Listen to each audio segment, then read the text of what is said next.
ஆடி வெள்ளிக்கிழமை வந்து நிலைவாசலில் பூஜை எப்படி பண்ணுறது? நான் எப்போது இது மாதிரி தான் பண்ணுவேன். 2 பக்கம் விளக்கேற்றி வச்சுட்டு அது தேவையாக வந்து அச்சதை, காயின், மஞ்சள், குங்குமம் எல்லாம் ரெடியாக எடுத்து வச்சுக்குவேன். ஊதுபத்தியெல்லாம் ஃபஸ்ட்டு குங்குமத்தால் மஞ்சளால் வந்து ஃபஸ்ட்டு பிள்ளையாரை நினச்சிட்டு குலதெய்வத்தெல்லாம் நினச்சிட்டு மஞ்சள் குங்குமம் 3 பக்கம் அதில் ஒவ்வொன்றா கொஞ்சம் கொஞ்சமாக போடுவேன். அதுக்கப்புறம் பூக்கள் ஒவ்வொன்றா எடுத்து வச்சுட்டு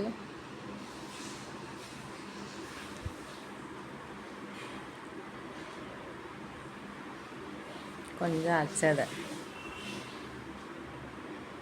குலதெய்வத்தை நினச்சிட்டு பிள்ளையாரை நினச்சிட்டு குலதெய்வத்தை நினச்சிட்டு அப்புறம் லக்ஷ்மிகளை அஷ்டலக்ஷ்மிகளையும் நினச்சிட்டு அந்த அச்சதை, மஞ்சள், குங்குமம், பூக்கள் எல்லாத்தையும் வரிசையாக வச்சிடணும்.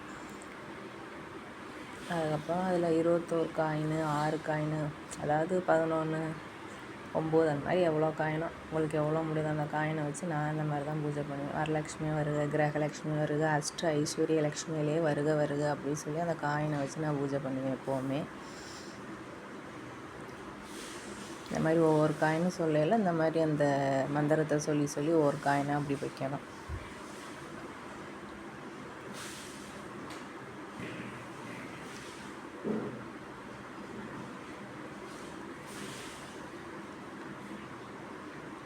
நம்ம பூஜை வந்து சாமி இப்படி தான் கும்பிடணும், அப்படி தான் கும்பிடணும் யாருமே நமக்கு என்ன தெரியுதோ நமக்கு தெரிஞ்சதை நம்ம வந்து சாமியை கும்பிட்றோம், மனசார கும்பிட்றோம். இப்படி செஞ்சால் சரியாக இருக்குமா, அப்படி செஞ்சால் நம்ம எந்த மனசை போட்டு குழப்பிக்கிட்டு எந்த பூஜையை நமக்கு என்ன தோணுதோ அதை நம்ம தாராளமாக செய்யலாம். பண்ணி முடிச்சுட்டு அதில் மஞ்சள், குங்குமம் எல்லாம் போட்டு கொஞ்சோண்டு பூக்கள் அது மேலே வச்சுட்டு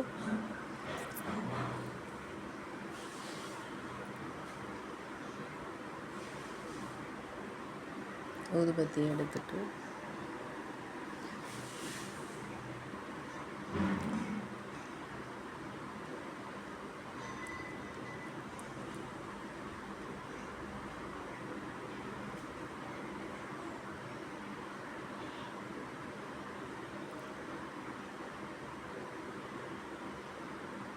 ஊதுபத்தியால் ஒரு 3 தடவை காமிச்சிட்டு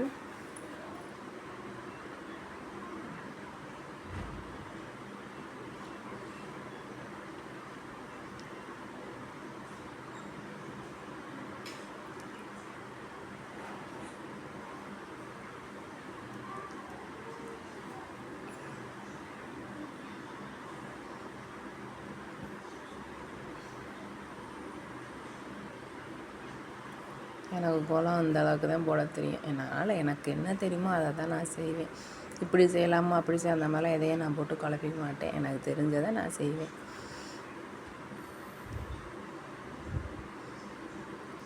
இந்த மாதிரி காயின்லாம் எல்லாம் வச்சு பூஜை பண்ணி முடிச்சுட்டு தீபாவளி காமிக்கணும் 3 தடவை. நிலைவாசல்லையும் காமிச்சிட்டு மேலேயுமே அங்கேயும் காமிச்சிட்டு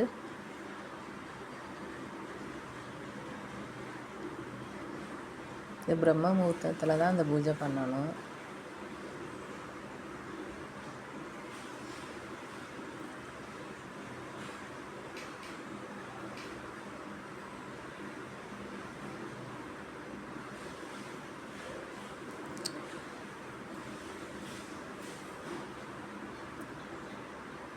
இப்போ நல்லா வேண்டிக்கணும், சீக்கிரம் நான் வந்து இதே மாதிரி நிலைவாசல் பூஜை பண்ணணும், சொந்தமாக இடம் வாங்கணும், வீடு வாசல் கட்டணும் அப்படின்னு சொல்லி நம்ம என்ன வேண்டுதல் நம்மகிட்ட இருக்கோ அந்த வேண்டுதல்லாம் நம்ம நல்லா நிலைவாசல்கிட்ட வேண்டி தூப ஆராதனைலாம் காமிச்சிட்டு பூக்கள் கொஞ்சம் கையில் வச்சுக்கணும்.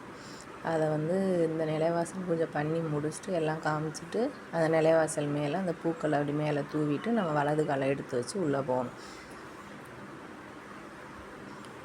அப்புறம் வீட்டில் போய் விளக்கேற்றி சாமி கும்பிடணும்.